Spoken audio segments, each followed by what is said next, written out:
Hi all guys, it's Tom for Alliance Comics, Toys, and Games.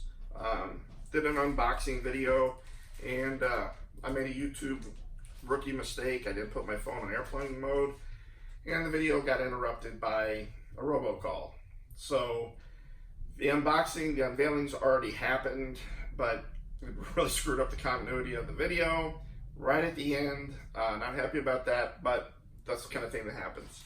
So I'm just gonna have to go ahead and do it right here. I've seen the grades. I know what's going on, but you don't. So here's some books. So first is Radioactive Man #1 at a 9.6. I did this as a service that we offer at Alliance Comics, Toys, and Games, 110 West State Street, O'Fallon, Illinois. We will send off books to CGC and CVCS. Customer came in, had a emotional attachment to this book. He's somewhat of a newer collector to grading, and he really wanted to get this graded. I was hoping for a 9.8 for him. Not exactly sure where it went wrong. I thought this was a pretty strong copy. At a 9.6, he basically broke even. There's really no money left to be made on this book, but he wouldn't get hurt either if he sold it, but he has no intention on selling it. I just wish the grade was a little bit higher for him. Next is Bartman #1 at a 9.8. Same customer again. Was very attached to this book, and I thought it was a strong enough contender that would come back a 9.8, and it did. So I think he'll be happy with that. And there's some money to be made on this. With what he told me he has invested in it, the cost and everything. Retail, this is probably a $75, $80 book, as is. So he'll do fine on that one. Next is the Incredible Hulk 340. This is just a classic cover. It's a McFarlane, and it's just a great cover. Wolverine's claws are out, and you see a reflection of the gray Hulk in it. It's not a major storyline or anything like that. People just love having this book in their collection. I love it too. It's just great. And a 9.4, it's strong. It's probably 140, 150. Amazing Spider-Man 238, first appearance of Hobgoblin. This is a book that I just got last week and I've already sold. At an 8.0, I'm a little disappointed. I did know about these two color breaks here, but I still thought it was a strong contender for an 8.5 or better. At an 8.0, tattoos are present, but at an 8.0, might be a little bit of a tougher sell to make anything on it.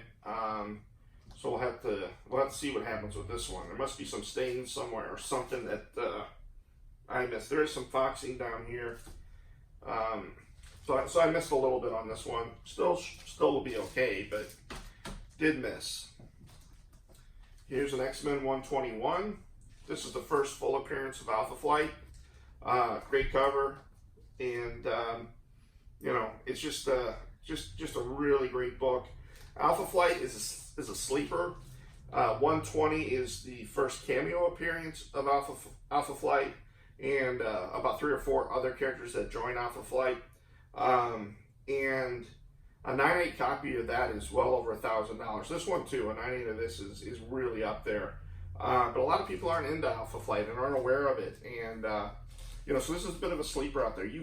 I snagged this book relatively cheap, so I'll do fine on it. It's probably well over $100 at this grade, but I'm not quite sure exactly what will come out.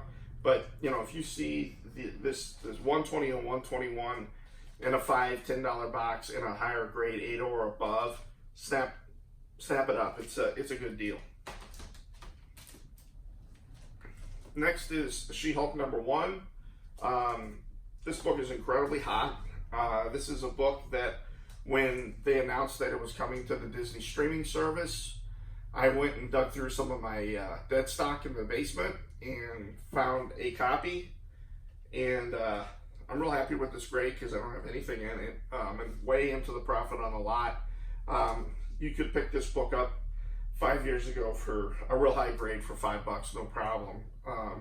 But I picked this up in a big box lot, and I didn't pay much for the box lot. Thought it was all just a bunch of dollar books for the future, except $3, $5 books. I was happy to see it in there, but I'm much happier today. So here's another copy from that same box lot. It's a 9.0. Again, I'm going to do just fine on it. It's a hot book. I think it's only on the way up until the series comes out. I am going to go ahead and sell both of these. These are the only 2 copies I have right now that are gradable and worth selling. There is a chance that if it's a huge hit, that this book will only continue to rise. But I'm going to go ahead and get in and get out. I'm in the profit, and I'm gonna go ahead and sell it. If it was a 9.8, I might put it on my wall for a while and see how the series did. But with it being a low, near mint grade, I'm going to go ahead and let them go, both of them. This last one is also one that I sent off for somebody. A different guy. He had sentimental value to it too. It's Amazing Spider-Man #2. This is a hot book, and it's only gotten hotter over the last couple of years if you've been following the market at all. This particular book, the back cover is missing, so it is incomplete, but the storyline and everything's complete in it, but the back cover is missing. It doesn't affect the story. There's some tape on the interior cover. There's some chipping, etc., etc. At the 0.5, this is only maybe a $250, $300 book. I think it'll only continue to rise. It is in my opinion, a major minor key. It is a major villain, but Vulture's tough. They keep trying to reintroduce him to the movies, to the MCU movie universe. Michael Keaton did a great job playing him. But I don't know. I mean, I almost put him on the same level as Sandman. I mean, some great storylines, great character, but, it was a major minor key. The reason why I think this book, though, over the last couple of years has only been going up is because Amazing Fantasy 15 has gotten so far out of reach. I mean, a coverless version alone will go for about $3,000 right now. Amazing Spider-Man #1, a 1.0 is probably over $3,000. So if you want to get into Silver Age Spidey collecting, getting a copy of Amazing Spider-Man #2 is on a lot of people's hit list. Because it gets them in the game, gets them an early copy, has a major villain in it. So, it's worth getting, and it's still within reach.